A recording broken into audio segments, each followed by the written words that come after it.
Our veterans are not the only ones wearing uniforms in Marion County. This is year number 2 for Reddick Collier Elementary, as they join a handful of other schools in our district and make the shift to wearing uniforms. The transition seems to be working out very well. Reddick Collier Elementary School we're a Title I school, and before we started the uniform policy, you could walk on campus not knowing anything about our school, and you could see the way some of our students dressed, and you would know that we were a Title I school or a low-income school. You walk on our campus today and you have no idea. Everyone looks like they are coming to school on an equal playing field, ready to learn. The uniform consists of a polo-style shirt, either black, maroon, or white. It may or may not have a Reddick Collier emblem on the shirt. That's up to the parents. We do have patches that we're going to give our students so that if they choose to, they can put the patch on. They don't have to, it's not required. And then the bottoms consist of blue denim, black or khaki, and it can be a jean, it can be a skirt, it can be a skirt, it can be shorts, pants, whatever the parents choose, as long as it is one of the 3 color choices. A famous motivational speaker once said, "You cannot climb the ladder of success dressed in a costume of failure." Our students come to school every day ready to learn. They are dressed for success. Our students want to wear a uniform. Every now and then we'll have a student not have a piece of the uniform on. They might come to school in a different colored bottoms, and if I say something to them, they tell me, "I want to wear my uniform." They like having the sense of pride and the sense of community that the uniform brings to our school. The benefits of wearing uniforms are various and many, depending upon your perspective. I love school uniforms because it's easy. I don't have to worry about getting picked on because of what I wear, and I'm proud that I go to Reddick Collier Elementary. I will say we're like every school. Our students are very normal, and human nature is what it is. Sometimes students do pick on each other, but I can tell you 100% we have never had a complaint to our dean about a student being picked on because of what they were wearing to school that day. I've also had several parents tell me how much they appreciate the uniform because it's a lot less expensive at the beginning of the school year purchasing a uniform than going out school clothes shopping. Every day, our military men and women wear uniforms to create a feeling of belonging and oneness, and that seems to be working out the same way here at Reddick Collier. It's worked out well. Our students look like they're coming to school ready to learn. They're very well dressed. They look professional. They look like they're part of a community and they're ready to learn.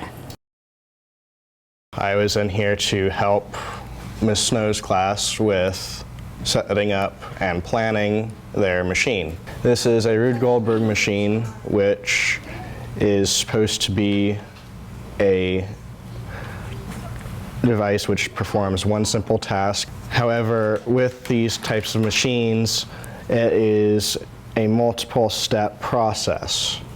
The marble's supposed to go down the noodle, and the marble's supposed to hit the dominoes. The domino's supposed to hit the orange ball. The orange ball hits the red wood. The Lego guys fall down into the whipped cream. First, we have where are we going to get the marble to go down, or which way do we go? So we thought of a way to make them and to make it hit the domino. So we found the right ramp and we made the marble go down, and we had to stack these a certain way so they would hit the ball, and we had to put this up a little higher so we get the top, and it would make the ball so they wouldn't fall this way, so they would fall the correct way. Then we would have the ball, another ball that would be big. It would hit the ball right here, so it would go to the Lego guy, the thing here, and it would push the Lego guys into the shaving cream. Sometimes it might not work.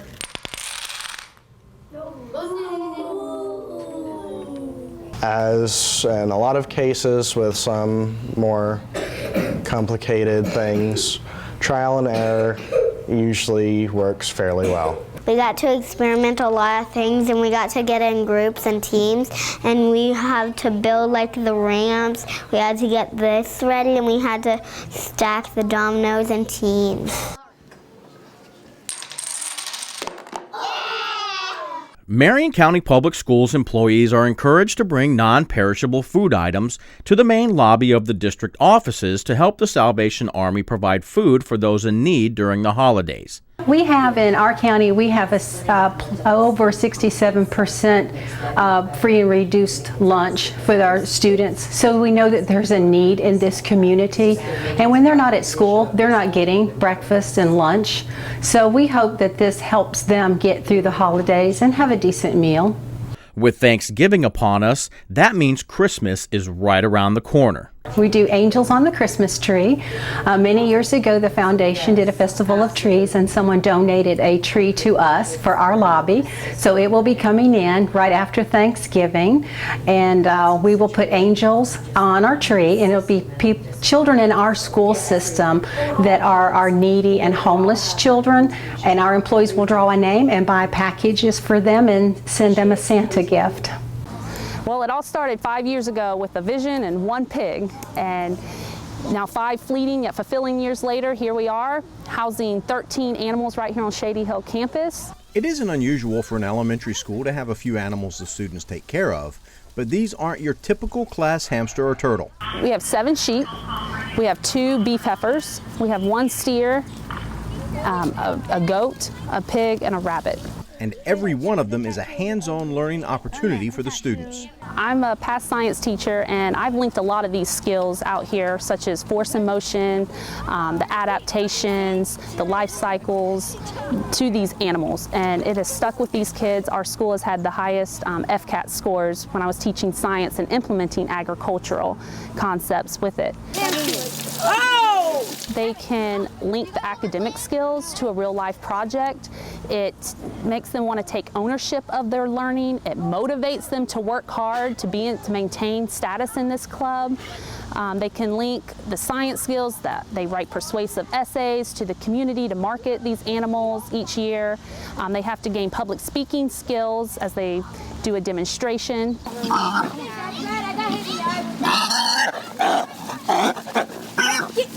It's extremely hard work and a challenge. I mean, we're here in the cold, the rainy weather, the hot summers, the holidays, feeding and taking care of these animals. I usually come out here no matter what, and I help feed. And on a Wednesday and Thursday, our regular 4-H days, I'm usually out here from 2 to 4. Other days, I'm here out till 2 to 3. We reaped many of the rewards of our hard work last year. Our goat placed class champion. We placed in the top 3 for record keeping. Our steer was a reserve class champion. Our lamb, market lamb project, was grand champion breeding lamb. We also took first place in junior lamb's showmanship. Our pig, we won grand champion out of the whole show, and that's like winning the Super Bowl. That's a huge show. All the animals this year have a Hollywood-themed name, including Mara Lamb Monroe, Scarlett O'Hara, and Kevin Bacon. We would like to thank the more than 225 different individuals, organizations, and companies who donated to our schools last year. Combined, you contributed just over $1 million to help our students and teachers. Here's how some of that money was used. We love our 4-H. This is the message that has been echoed by my students at the Shady Hill Elementary School just this year. Because of your generous donations, I have had the wonderful privilege of sharing my passion for the agricultural industry with my elementary school students.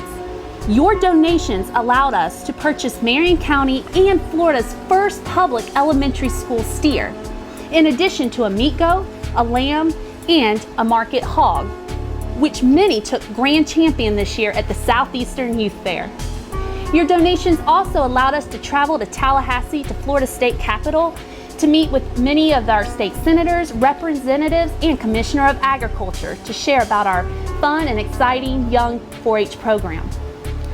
With continued support, we can grow this program and continue investing into today's youth and tomorrow's leaders. Thank you.